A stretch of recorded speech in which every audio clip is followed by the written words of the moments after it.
ज्यादातर लोग जो कावड़ लेके जाते हैं वो या तो गांजा पिए रहते हैं। आपने देखा होगा कावड़ यात्रा में किसी की गाड़ी तोड़ दी, किसी पे वो हॉकी स्टिक लेके देखते हैं उससे हमला कर दिया। आप उसमें अभी आप कावड़ यात्रा शुरू होने वाली है, आप उनके शिविरों में जाना, पहली बात तो आपको एंट्री नहीं होगी शिविर में। यदि शिविर में एंट्री हो गई तो उसमें गांजा पिए मस्त पड़े रहते हैं। जिस तरह से चंद्रशेखर आज़ाद ने बयान दिया कांवड़ यात्रा और नमाज को लेकर के, आपने हमारी वीडियो में आगे भी देखा होगा। हमारे साथ एक पत्रकार साथी मौजूद हैं, हम इनसे चल के बात करेंगे, जानने की कोशिश करेंगे कि उस बयान के बाद से किस तरह से भारत की राजनीति में, खास करके उत्तर प्रदेश की राजनीति में, जो दलित बहुल, जो पिछड़ा आदिवासी बहुल राज्य है, वहाँ पर क्या प्रभाव पड़ने वाला है। जो एक मुस्लिम आबादी है, एक दलित आबादी है। सर, आप क्या कहना चाहेंगे जो चंद्रशेखर आज़ाद ने बयान दिया, उसके बाद इमरान मसूद का उस पर पलटवार भी आया। चंद्रशेखर ने जो बयान दिया है कावड़ पर, वो बिल्कुल एकदम फैक्ट बयान दिया है। कावड़ 1 महीने चलता है या लगभग 15-20 दिन तो चलता ही है। आप रिपोर्टर हैं, पत्रकार हैं, आप देखना पूरे भारत में रोडों की ये स्थिति हो जाती है कि सारे लॉजिस्टिक जो भी वाहन हैं वो साइड खड़े हो जाते हैं। ट्रक, जो मालवाहक वाहन होते हैं, वो सारे ट्रक साइड खड़े हो जाते हैं और रोडों पे कावड़ यात्री चलते हैं। कावड़ यात्री, मैं आपको एक आंकड़ा बता देता हूं, खासकर दिल्ली में, क्योंकि मैं दिल्ली में रहता हूं। दिल्ली में ये आंकड़े हैं, ऑन रिकॉर्ड आंकड़े हैं, जब कावड़ यात्रा शुरू होती है जिस दिन से और जिस दिन तक खत्म होती है, क्राइम रेशो कम हो जाता है। हाँ, क्यों हो जाता है? क्यों? इसलिए हो जाता है कि मैं सबकी बात नहीं कह रहा, लेकिन ज्यादातर लोग जो कावड़ लेके जाते हैं वो या तो गांजा पिए रहते हैं। आपने देखा होगा कावड़ यात्रा में किसी की गाड़ी तोड़ दी, किसी पे वो हॉकी स्टिक लेके देखते हैं उससे हमला कर दिया। आप उसमें अभी आप कावड़ यात्रा शुरू होने वाली है, आप उनके शिविरों में जाना, पहली बात तो आपको एंट्री नहीं होगी शिविर में। यदि शिविर में एंट्री हो गई तो उसमें गांजा पिए मस्त पड़े रहते हैं, कोई नहीं जाता। और मोदी जी और योगी जी का तो आपको पता है, यूपी में योगी जी फूल बारिश करते हैं और हेलीकॉप्टर से फूल बारिश करते हैं। और स्कूल 70,000 स्कूल, सरकारी स्कूल, जिसमें गरीब, आदिवासी और दलित पिछड़े लोगों के बच्चे पढ़ते हैं। तो आपको पता है कि मतलब इस देश में किस तरह का कल्चर डेवलप हो रहा है। सवाल यह है कि जब चंद्रशेखर आज़ाद ने बोला कि अगर कांवड़ यात्रा में किसी को दिक्कत नहीं होती है तो 20 मिनट का जो नमाज आता है, साल में 2 बार आता है, उसमें भी किसी को दिक्कत नहीं आनी चाहिए। लेकिन एक वर्ग है इस देश में जो कांवड़ यात्रा को तो समर्थन करता है, लेकिन जब उसको नमाज की बात आती है तो वो कहता है कि जब हम लोग सऊदी अरब में, मक्का में, मदीना में लोग जाते हैं तो बाकायदा उनके लिए अलग से एयरपोर्ट पर व्यवस्था की जाती है। लेकिन जो नमाज की बात है, आप रोड घेर के अगर बैठ जाएंगे 20 मिनट, एम्बुलेंस को आना रहे जाना रहे तो फिर वो कैसे जाएगा। कांवड़ यात्रा में रोड को तो नहीं ब्लॉक किया जाता है, एक साइड से लोग जाते हैं। कोई इतने बेवकूफ नहीं है, हर आदमी में बुद्धि होती है, दिमाग होता है। कोई रोड घेर के एम्बुलेंस को रास्ता देगा, ऐसा बिल्कुल कहीं घटना नहीं देखी होगी आपने नमाज के समय। हाँ, नमाज के समय आपने पिछले समय देखा होगा इंद्रलोक में एक उसने एसआई ने जूतों से मारा नमाज वालों को। तो यदि पढ़ रहा है थोड़ा साइड में 5 मिनट का नमाज होगा, वो हो जाएगा। लेकिन चलो, वो नमाज और कावड़ की तो अलग बात है। लेकिन मैं राजनीति पे आ जाता हूँ। एक ऐसा नेता जिसमें इतना दम है कि उसे अपने वोट की परवाह नहीं है, वो सीधा ये कह रहा है क्या गलत है क्या सही है।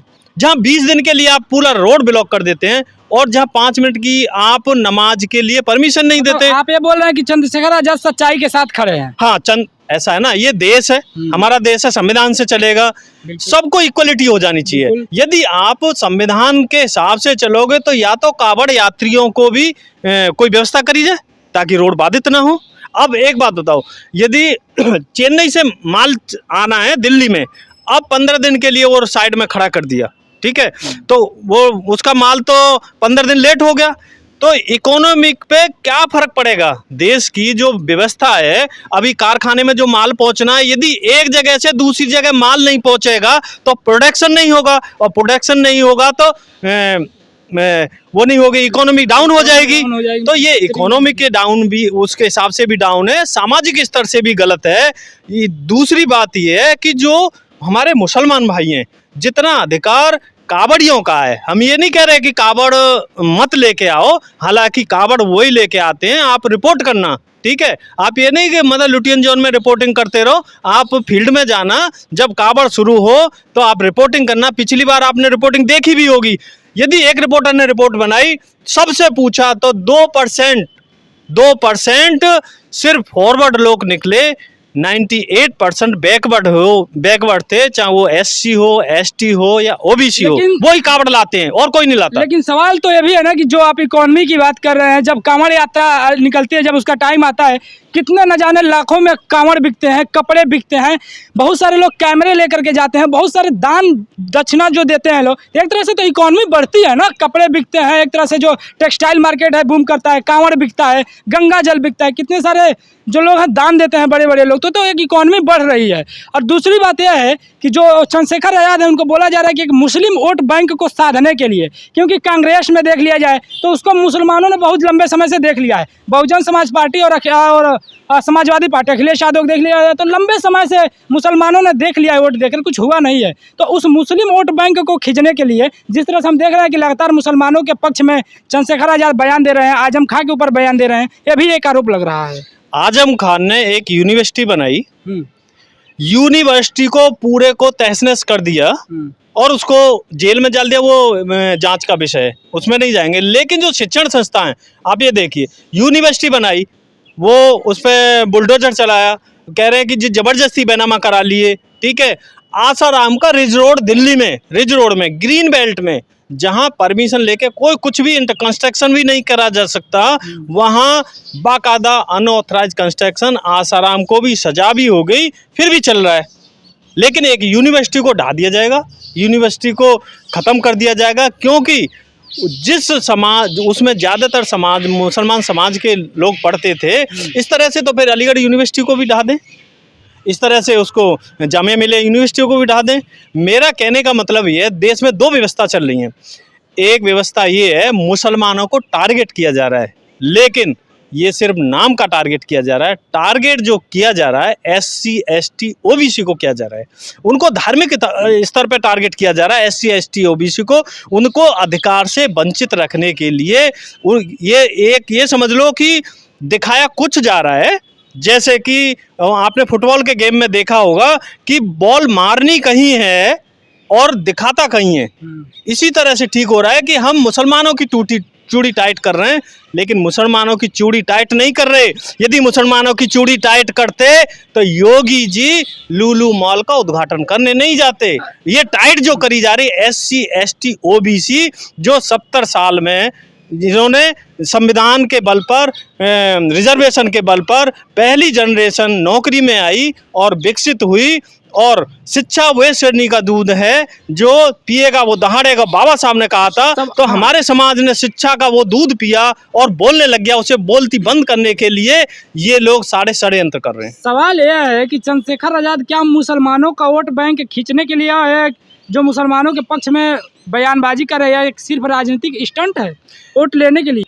पहले दिन से जब वो वोट मांगने आता है तो वो सोचता है कि हमारा क्या काम करेगा। आप देखते हो, जब से 2004 से मोदी सरकार आई है, कहीं भी लिंचिंग हो जाती है, चाहे अखलाक हो, बहुत सारे नाम, बहुत लंबी फेहरिस्त है। हाँ, 2014 से, सॉरी, जो सरकार आई है, लिंचिंग हो रही है, कहीं भी पकड़ के मार दिया जाता है। अब बीफ का मैटर है, अब बीफ में तो यही टेस्ट में पता नहीं चल रहा है ये गाय का मीट है या भैंस का मीट है, किसी को भी पकड़ लो, किसी को भी मार दो। अब वोट की बात, आपने वोट की बात कही, यदि कांग्रेस ने क्या किया, मुसलमानों के वोट लिए, कांग्रेस ने क्या किया, समाजवादी पार्टी ने क्या किया, आजम खां के बारे में कुछ बोल रहे हैं समाजवादी, अखिलेश यादव बोल रहे हैं, नहीं बोल रहा। जो बहन जी ने जिलों के नाम बहुजन महापुरुषों के नाम पे रखे थे, अखिलेश ने वो सारे जैसे के तैसे वो कर दिए। आज वो दलितों की वोट लेके, दलित को, अयोध्या के जो MP हैं, उनको बैठा कर राहुल गांधी भी अपने पास में बैठा रहे हैं और दिखा रहे हैं कि हमने फैजाबाद की सीट जीत ली। लेकिन जहां वही चंद्रशेखर का बयान आ रहा है कि मैं लगातार 3 दिन गठबंधन के ऑफिस में पड़ा रहा और मेरी किसी ने पूछी नहीं, मैं कह रहा मेरे को 1 सीट दे दो, तो 1 सीट देने को तैयार नहीं है।